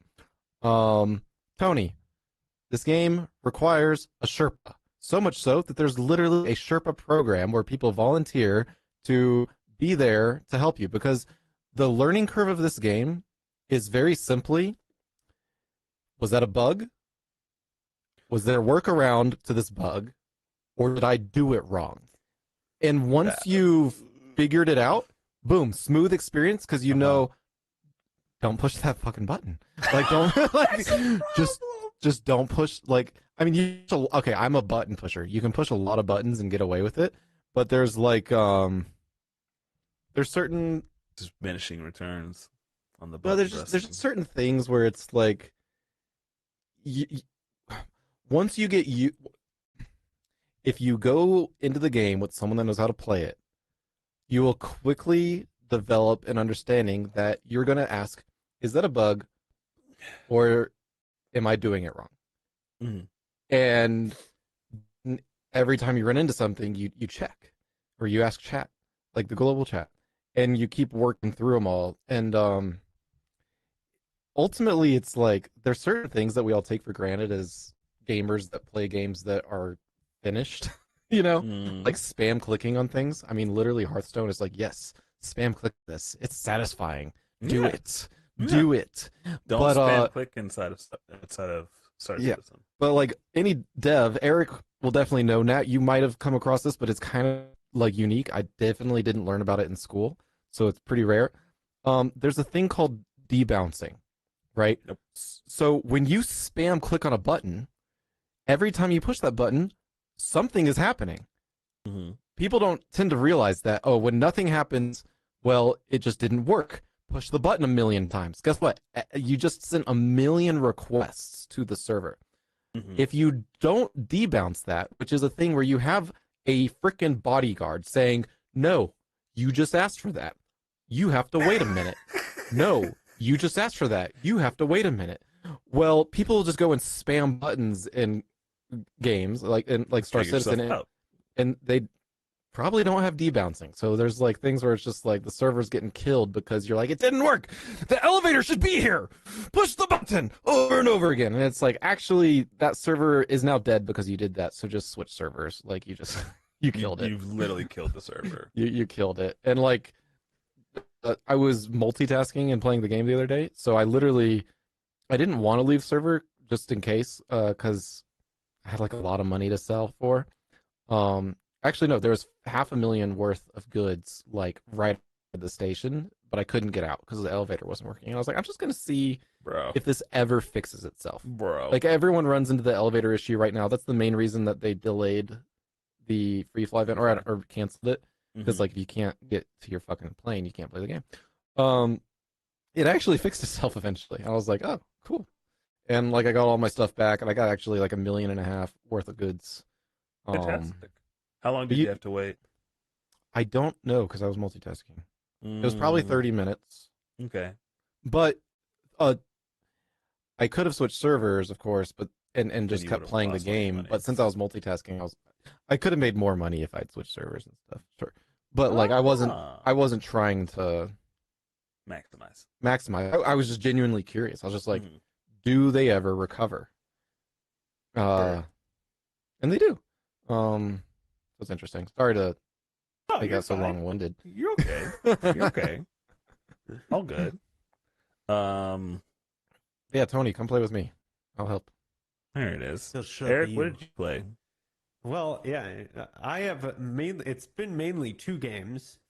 One was the Path of Exile 2, which follow along my journey on that. I have officially beaten the main campaign, and so I've switched to my hardcore character, and I am going to create the Flame Titan, who is a Titan warrior that only has energy shield and casts fire magic. And I'm going to take that through hardcore. And I got almost through the first act, and I have died once. So now I'm refarming the unique that I need to make this work. And all that is in my YouTube videos and all that kind of stuff. So you had to start over, right? Yeah. Once it dies, you have to start over. So I had to start over my character. Essentially to do the build, you need an item that drops in the first act off of bosses and unique mobs. And the easiest way to get it is to actually farm the first boss in the first area. Okay. Like the tutorial boss? No, the one right after that. No. The witch in the first area. Oh, okay. Yeah, is the easiest one to farm because she's close to the door in the map. Mm-hmm. So you can actually like redo her really quickly. And so that's the quickest way to do it. So I have killed her in total around 380 times. And man's shiny hunting over here. And I've gotten it once, and then my character died. So now I gotta get it again.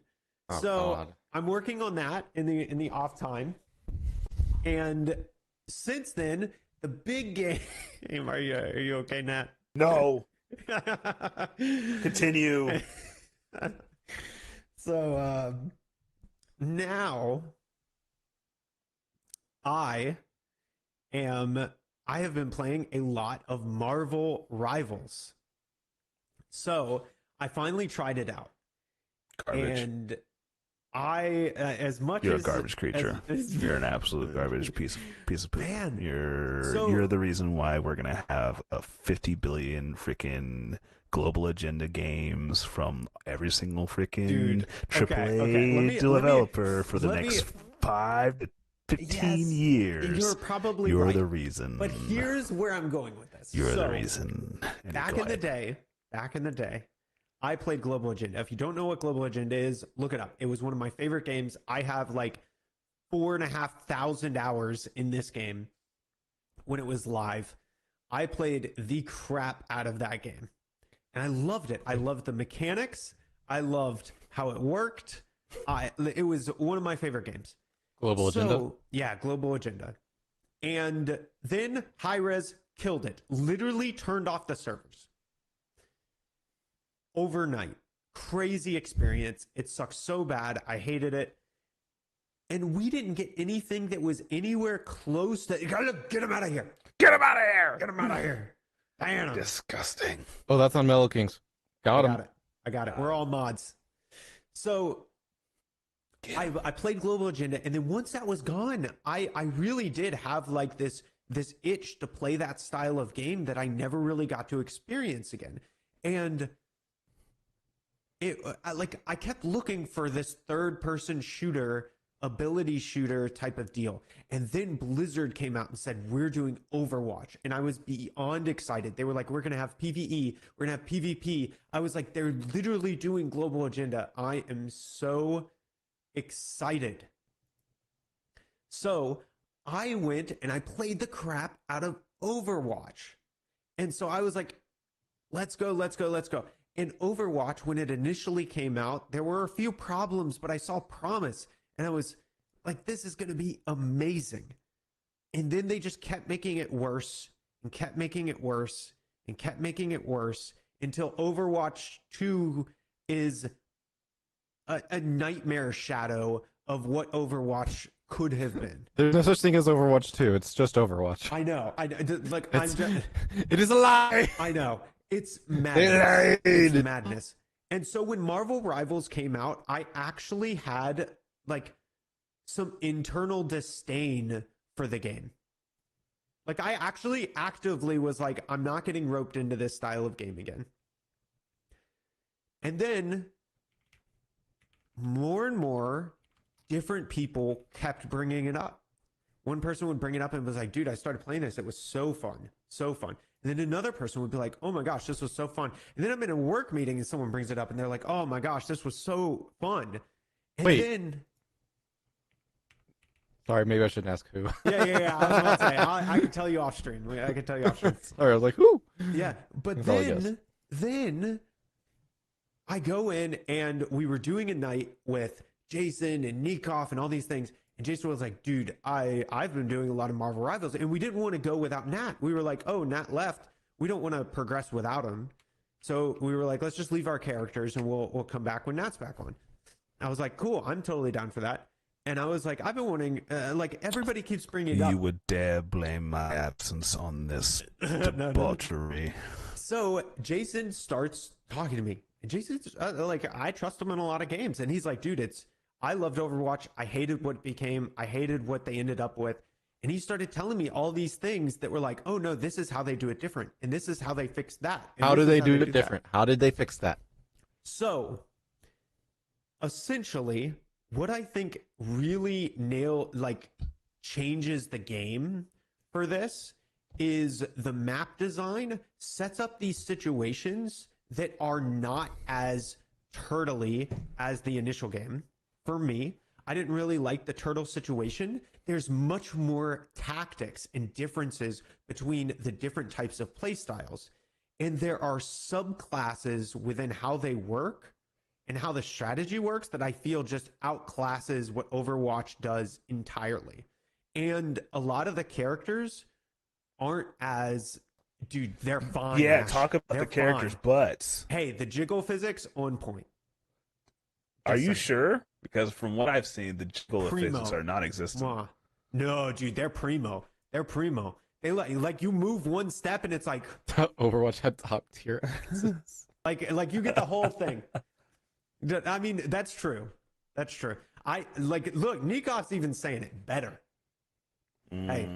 Wait, what was the game where they were like, oh, that character's too sexy. We gotta make it less sexy. Was that in Marvel Rivals?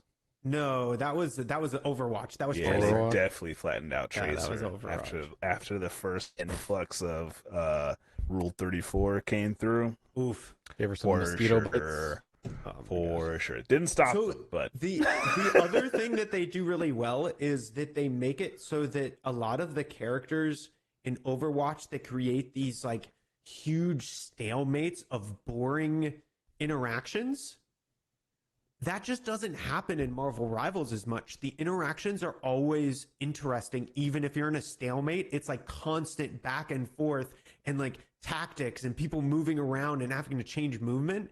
And the way that the maps and stuff are set up requires that. Like if you're playing defensive, you can't just like turtle there. You actually have to like move around and keep doing tactics. Otherwise, the offense just pushing through will just push through, and vice versa.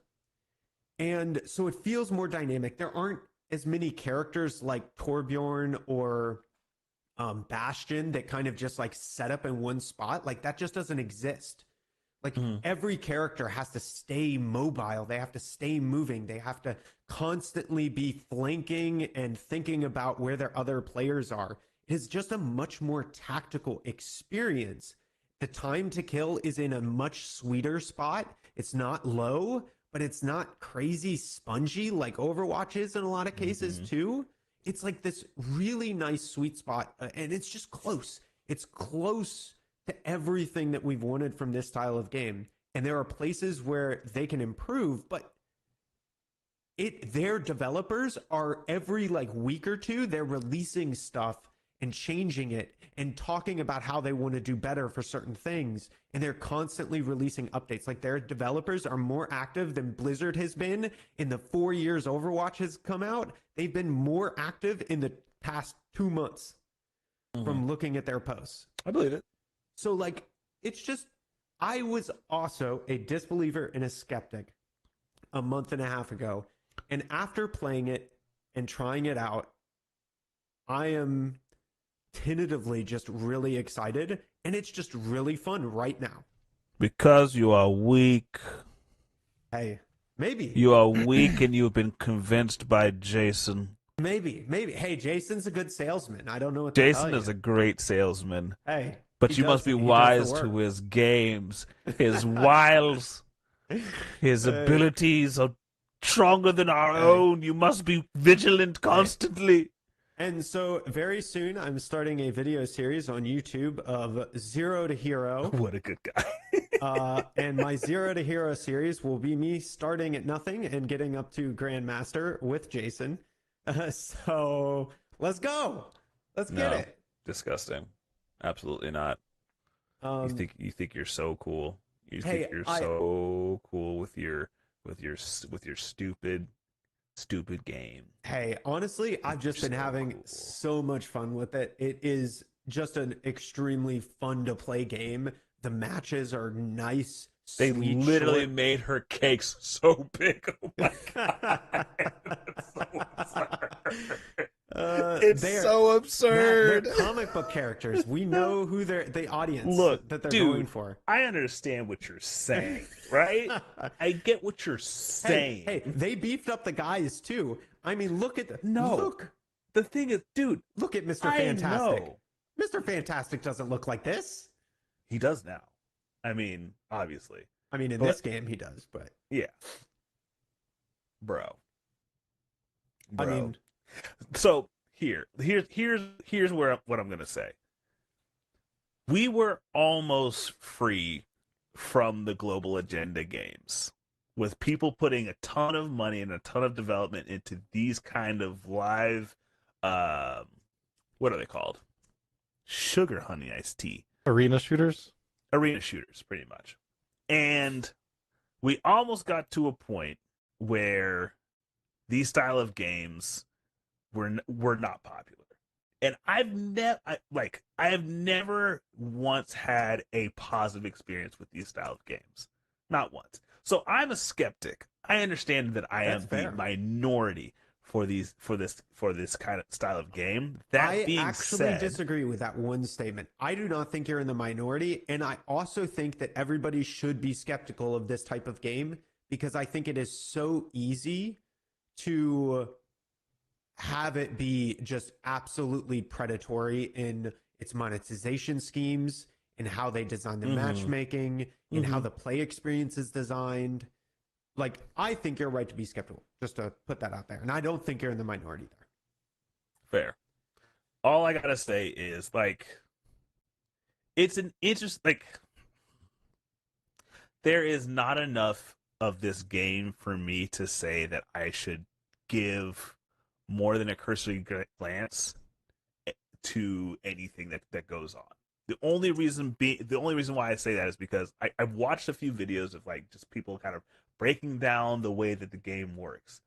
And I've seen the mechanics that they've added to go ahead and combat some of what makes it less of an Overwatch situation and more of a league of its own. And I get that. Like, the whole idea of having, like, supports actually really being super strong so that you have these kind of long combats, not like stalemates, but actual, like, engagement with the other team, which is very interesting. That being said, watching it, I was like, yeah, I'm not gonna have fun with that. I know. Honestly, dude, this is why we need Taphaven plays. Okay?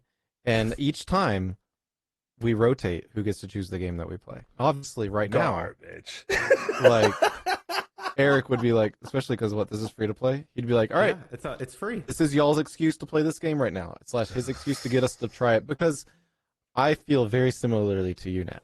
And when I saw Eric playing, I was like, I'm not gonna play. Like, I gotta keep doing like I said. Star Citizen is the way. I'll play other games with you guys. I'll play other games on the couch and stuff like that. But if I'm making content, it's gonna be one game. It's gonna be the game of the future. The game we all will love. Is that Namor in the background? Yeah, Namor's in the game. But I am curious. Storm's in this game? Yeah, Storm. Storm is a playable character in this game. They have more playable characters than Overwatch does in the first 2 months. Yeah, look, I gotta say, I understand that there's characters who are in this game. Of all the clips that I've seen of this game, and I've seen quite a few, I have never seen either of those characters. Seen none. Dude, Namor's a beast. I've seen Amy. I've seen Frost. I've seen Magic. I've seen Doctor Strange. I've seen every single other character on this screen. I have never seen Storm or Namor, which leads me to believe, that there is a very prevalent meta going on for some characters. Storm and Namor are both meta characters. They're amazing. I don't see them. Like, there is definitely a tier list and a meta, but if you go look at like the tier list, like 90% of the characters are S, A, and B rank. And there's like a few that sit below that. So it's like 90% playable characters and then like 10%. But then again, they say Iron Fist is like super weak. But guess what? But in the videos that I've recently watched, that's not the case. Because every character is in a tier list because of certain reasons and make them quote unquote weaker. But they actually do such a good job of, like, if you're good at that character, you can still shine at any level. The differences between them are like, even the balance really does do just really well in this game. Yeah, I believe that. What is it? In the video that I watched, it was saying that the highest ranking character, the one above all in this game, is playing one of the bottom tier characters of the entire game. Yeah, one above all has one trick to themselves up using Black Widow. Yeah. Hey, I'm going to tell you right now, we went in, and so when I'm playing with Jason, of course, he's a grandmaster and his friend was a grandmaster, so I'm playing like really good characters, or like really good players. Mm-hmm. And we're playing against like diamonds, platinum, grandmaster, all these types of things. We played against a Black Widow who was absolutely cracked. Mm-hmm. Like, they were hitting, they say it's the weakest character in the game, but I can tell you right now, you hit those headshots, it doesn't matter because they do so much damage, and it's hard as crap to hit your shots in this game because there's so much movement, there's so much diversity, there's so many abilities that can change up what the state of the game is and make you have to take all that into the case. I don't know if Shroud's played it, actually. I would be surprised. Shroud is currently playing the game. That's hilarious. That's hilarious. Yeah, a bunch of nerds. Marvel Rivals is third, behind Tom Clancy's Rainbow Six Siege, behind Grand Theft Auto. Never gonna play that either. World of Warcraft's in fifth. But yeah, Never gonna play that either. I mean. But yeah, I have always wanted a global agenda good Overwatch game, and Overwatch didn't do it for me because they just couldn't keep it going. And so for me, this was a game that I have wanted for a long time. I've wanted a developer who goes into it with tender love and care and actually treats the genre the way it should be treated. And I love the interactions in these styles of games. I love playing them. They're just fun to play for me. So to have a developer who's actually going in and putting the effort in, they have destructible environments. Like there's so many things that is going on in this game. And it's just really nice. It's really nice. So I've been having a ton of fun with Marvel Rivals. You can see all of that over on my Twitch channel. I've got it all streamed. So there's tons of content there on the YouTubes and the Twitch. Anybody wants to check it out. Yeah, whatever. Garbage creature. Garbage. Garbage creature. Get that garbage out of here. Absolutely reprehensible. Anyway. So Anthony, what have you been up to? I saw that you tried out what is the new thing that you were trying out? I only got to see a little bit of it in like a restaurant. So I don't know what it was. Oh, wait. When I was streaming yesterday? Yeah. There's like a new thing, right? Oh, okay, yeah. So the games I played before the great and powerful Star Citizen, I played Formula One, put it in realistic mode. It's hard as hell. That's crazy. I played some Wreckfest, of course. And I played Path of Exile. And I played. Wow, you played a lot, dude. It's like a little bit here and there. Oh, you know, okay. like just like okay. I got you. like sprinkles. I had food poisoning. Get out of here. I got you. No, I believe you. I was saying I got. But yeah, I was playing some Star Citizen. I did a long stream yesterday. Man, something happened. It fell out of my brain, so it's gone. So I don't know. too bad. Well, So sad. unfortunate. Can't tell you all about it. But in Star Citizen, there's a new vehicle. It is the Misk Fortune, also known as Misfortune. Got that. And it is a salvaging ship in the game. And so this gameplay loop is basically like Power Wash Simulator. Ash, I want to feel like I would be better at F1 with a wheel, but probably don't not. y'all have a wheel? Can't y'all test this? It's an Xbox wheel, and we were playing on PlayStation. Oh, Unfortunate. But maybe once I get it set up. It's just a lot of work. Yeah, the hardest part about a wheel is your seat and not pushing yourself constantly away. Oh yeah, because you have to actually like use the pedal. That's why so many of them like lock into a system that's like all connected. That makes sense. So it's a little weird. Yeah, so I got access to this new ship because if you do like the monthly subscription, you get like monthly cosmetics that are permanently attached to your account, and you also get like sneak previews of new ships, and then you also get an allotment of ships for the month that you just get to use. Like it's like a new ship every month, type of thing. So it's a good amount of stuff that you get. It's good. Especially since you get some permanent stuff. Well, this new ship, it's a single player salvaging ship. You go out, you find space junk, or you accept a mission to go and find a, dilapidated or just like completely out of commission spaceship that needs to be salvaged and needs to be cleaned up. They're not towing it back to the station, which is another gameplay loop. They're not going to tow it to the station and have it salvaged or repaired. It's there. No one's going to get it.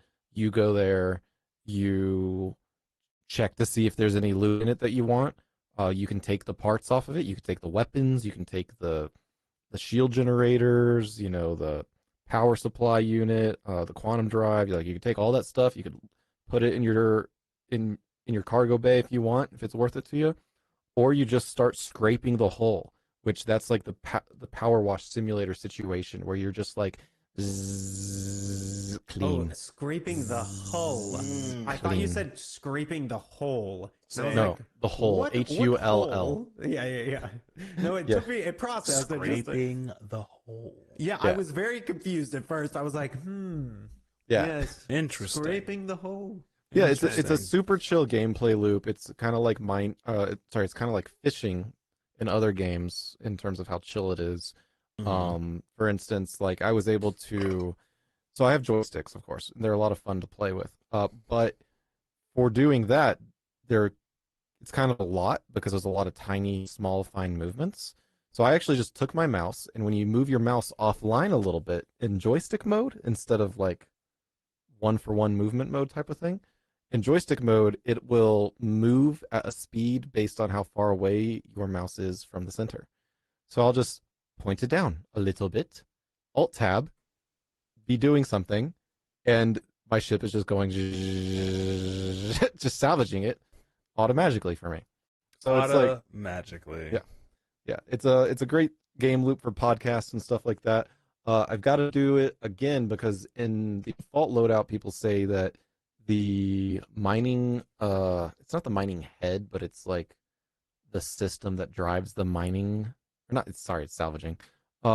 Is not as good as the other ones, the abrades. So I went and bought some abrades and equipped them, but I haven't used them yet. Because after that, I decided to do something far more exciting and far more dangerous. Which is I started taking bounty missions, but they were illegal bounty missions.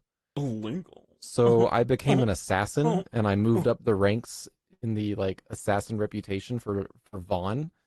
And the reason I did this is because when you get to the high ranks, you get really big ships, and those big ships will have like a lot of drugs and weevil eggs and just really high value stuff, right? Like one ship had 1.5 million worth in it that I successfully got. But yesterday I was not so lucky because I was flying and this planet just came out of nowhere. Like it moved in front of me. Like obviously it's a bug. It wasn't me.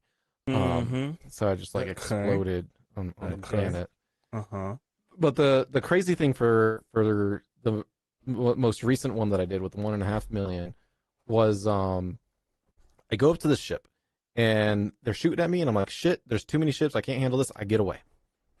I come back in my little pocket rocket, a little your little what? Little bike, a little bike, a hover bike. So I'm flying a hover bike through space. They don't see me. They're unawares. They're sitting still. Okay. So I shoot at their cargo bay door. It opens up. And they start flying like a maniac. Like they're like swerving and weaving and spinning constantly. I spent like 10 minutes trying to line things up perfectly. And then I finally got it and I boom, got onto their ship. Right. And then immediately their friends start shooting them because I'm now on their ship and they're like, oh, the bad guy's there. Eventually they blow it up. I'm like, ah, shit. Well, that's unfortunate. But on another one, and I did get some loot from that one. I'm getting things a little mixed up. But on another one, I'd gotten smarter. I was like, okay, wait, I'm gonna go straight to the bridge. I killed the pilot. I got in the pilot seat, and I freaking got out of there.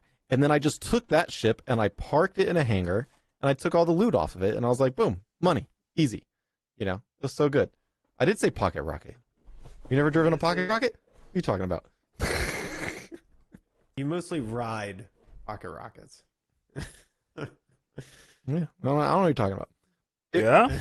I know what you're talking about. Oh, yeah? I know what you're talking about. Yeah, it was a lot of fun. It was basically PvE piracy instead of PvP piracy, which is pretty neat. I'm getting that for you, Anthony. Mm-hmm. Committing piracy is necessary. Committing piracy is good content. It's a lifestyle. It's also necessary. Every game that I've heard you actually rave about, and like, can you steal other people's shit? Can you piracy? It adds a layer of dynamic, interesting, unique gameplay that other games can't create. Okay, bud. Prevents repetitiveness, especially when you can talk to people.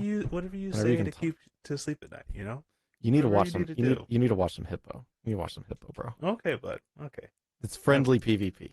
Okay. It's shenanigans, man. I believe you. It's Pirates of the Caribbean. Did you not watch Pirates of the Caribbean? I totally did. Did you like Pirates of the Caribbean? You don't sound like an addict at all. That's what we're doing. We're doing pirates. Yeah, you don't sound like an addict at all. What are you talking about? I need some of that treasure. What are you talking Give me about? some of that treasure. I want their booty. I want that booty. I don't want my booty. I want their booty. Give me some of that booty. I want to go on their ship, and I want to take their booty.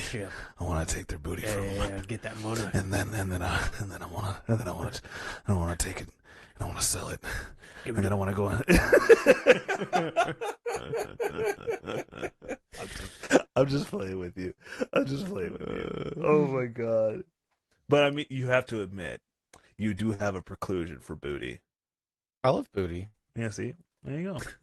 It's Booty is the way. The first That's step fair. is admitting This is that the way. you have a preclusion. You know, Yeah. Booty is the way. Booty is But yeah, the way. sorry. So Episode title right there. yeah. Booty is the way. I'm writing it now. Fantastic. Yes. Yeah. The that salvage gameplay loop is very interesting. There's another ship that is like better and worse than it. The new one is super shiny and clean and very convenient because it automatically does things for you. But the other ship can be faster because it has like 2 salvaging lasers at a time, so it can be like twice as fast. 2 salvaging Sure. lasers. But when you're full, you have to like go down a ladder to the back and then like manually stack everything. Well, like the new one does it for you. The old one has a closed hangar area, cargo area, so no one knows what you got unless they like scan you or somehow board you. The other one, they're outside of your ship being put there. So they know, oh, they've already got stuff that I can go and steal from them. But then at the same time, if you're working with friends and they're in space and you're in your ship, it's really easy for them to pull that cargo off of you and go and sell it and stuff like that. Off of you say? Yeah. Nice. I had a question. Have they talked about actually adding fishing to Star Citizen yet? I think they've actually alluded to it, and they said it won't be in 1.0, but it will come. Because there's a lot of water. Yeah, that's what I was thinking too. I was like, I have to imagine, every game nowadays just adds in fishing. So I have to imagine at some point They're not just going to add fishing, dude. They're going to add they're going to have fishing a bit, but they're also going to end up having like a base module where it's like a resource for you to harvest is the fish. And you have to like construct like the fishing like machine that just goes and like processes the river water coming through it and just sucks up some fish but doesn't suck up all the fish. Factorio inside of Star Citizen. Exactly. Like Fish Factorio inside of Star Citizen. That's a crazy thing. Like if you ever need something to put on the background, go to find Star Citizen's talk on base building this year. And it's not just talk, okay? They show you what they already have working in their, dev environment. And it is incredible how much they already have working. This is why when some people are like, oh, this game's not going to come out in forever, I'm like, I'm a dev. I watched that. I saw what they have working. They simply haven't finished what they're doing enough to where they're going to integrate it. But eventually they will integrate it. Those guys are just like pulling down from master and making things work for them. Eventually they will push that to the big branch and it's just going to be there once they fix all the merge conflicts. But the base building is insane. Like you're going to have hot zones. Maybe you want it for mining or whatever, and you can start harvesting all that stuff. Eventually it will dry up. And then you have the choice of either like salvaging your base and moving on or keeping it, changing it to something else. Your base can be, like a trading hub and stuff like that, not just home. It's insane. Like it's really epic what they're trying to do in terms of like you can have your own little base, which kind of reminds me of Subnautica. Or you could have a massive organizational base that turns into a city in its own right.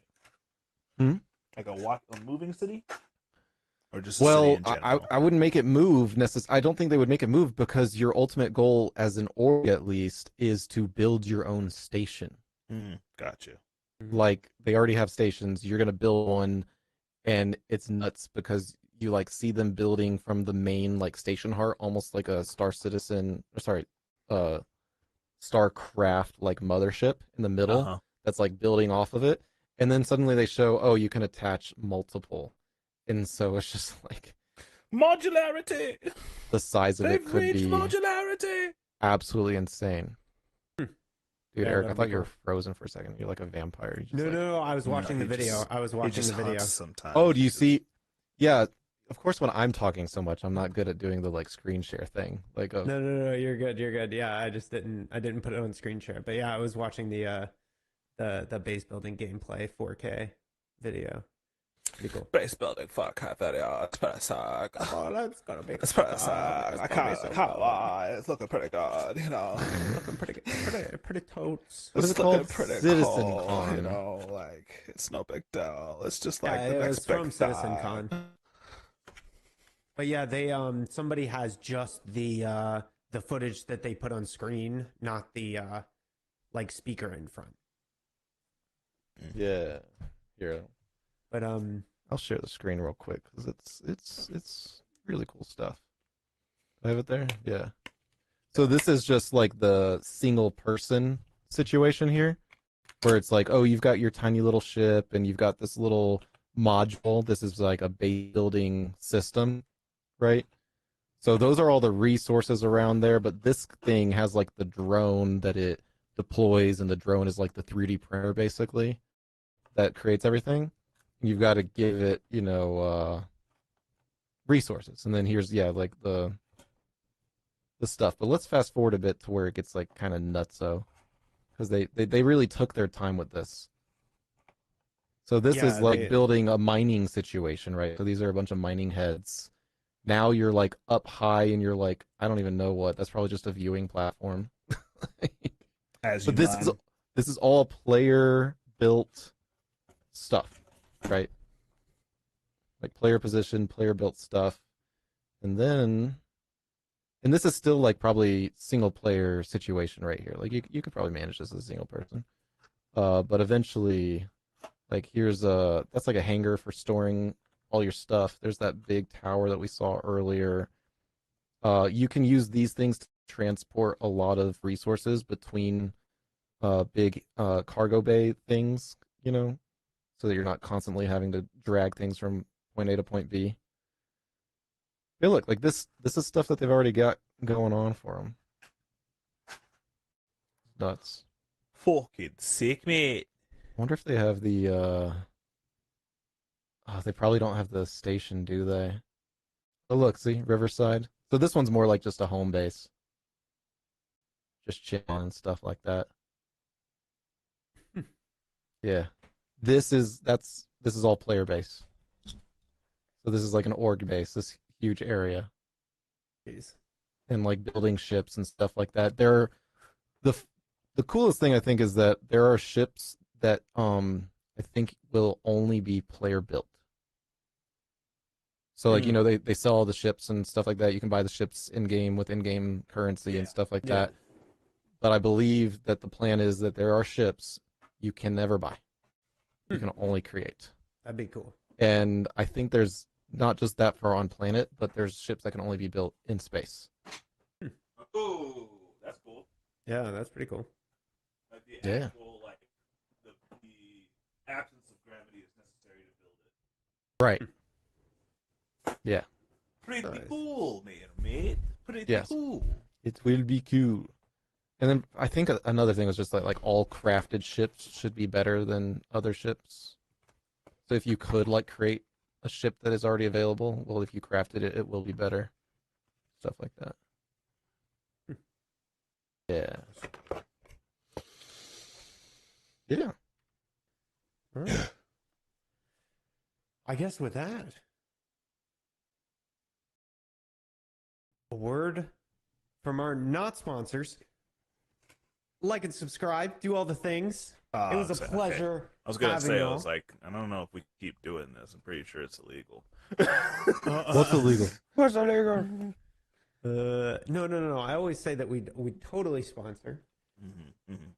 They're not actually. We have no official sponsor other than ourselves. We are Obviously, sponsoring. we are sponsoring. Yes. us are the sponsors.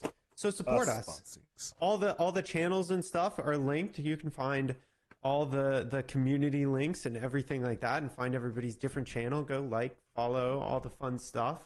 But with that concludes another wonderful episode of the Taphaven Podcast.